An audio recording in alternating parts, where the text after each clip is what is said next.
జగన్ పార్టీని ఇంతవరకు ప్రభుత్వాన్ని నడపడం మీదనే కాన్సన్ట్రేట్ చేశాడు. సంక్షేమ పథకాల లేదా వినూత్నమైనటువంటి ఆలోచన లైక్ అమ్మ ఒడి వీటి మీదనే కాన్సన్ట్రేట్ చేశాడు.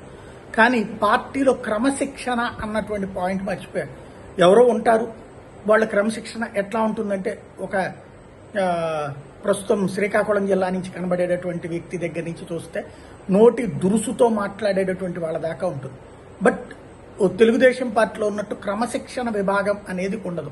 అనేక సార్లు మనం మాట్లాడుకున్నటువంటిది యాక్షన్ తీసుకోవడం ఉండదు. ఏదో జగన్కి కోపం వచ్చినప్పుడు తీసుకోమన్నప్పుడు ఎవరో పార్టీ పేరుతో రావడం తప్పించి అట్లాంటిది లేదు.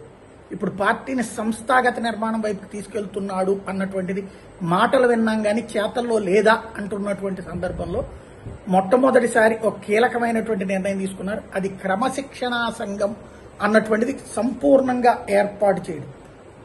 ఇది సంచలనాత్మకమైనటువంటి అంశమే అని చెప్పాలా. వైఎస్ఆర్ కాంగ్రెస్ పార్టీ ఇంతవరకు అనుసరిస్తున్నటువంటి విధానానికి డిఫరెంట్.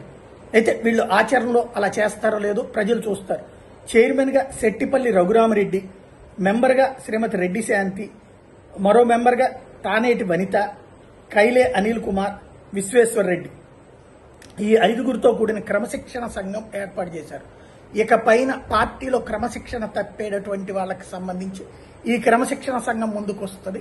వాళ్ళు పిలవటము, ప్రశ్నించడము, చర్చించడం లైక్ మొన్న మనం చూసాం తెలుగుదేశం పార్టీకి సంబంధించి తిరువూరు ఎమ్మెల్యే గురించినో లేకపోతే ఇంకోటి వస్తే అట్లా వాళ్ళని పిలిపించి ఇరు వర్గాల్ని మాట్లాడటం కానీ అట్లాగే ఎవరు కంట్రోల్లో ఉండాలో చెప్పడం కానీ జరిగింది. అది వైఎస్ఆర్ కాంగ్రెస్ పార్టీలో లేదు అన్నది ఈ మధ్యనే మనం 2.0 డిబేట్లో కూడా మాట్లాడుకున్నాం, పలు దఫాల వీడియోలో కూడా మాట్లాడుకున్నాం. ఇప్పుడు చాలా రోజుల తర్వాత ఒక అడుగు వేసినట్టు కనబడుతోంది. చాలా కీలకమైనటువంటి అడుగు.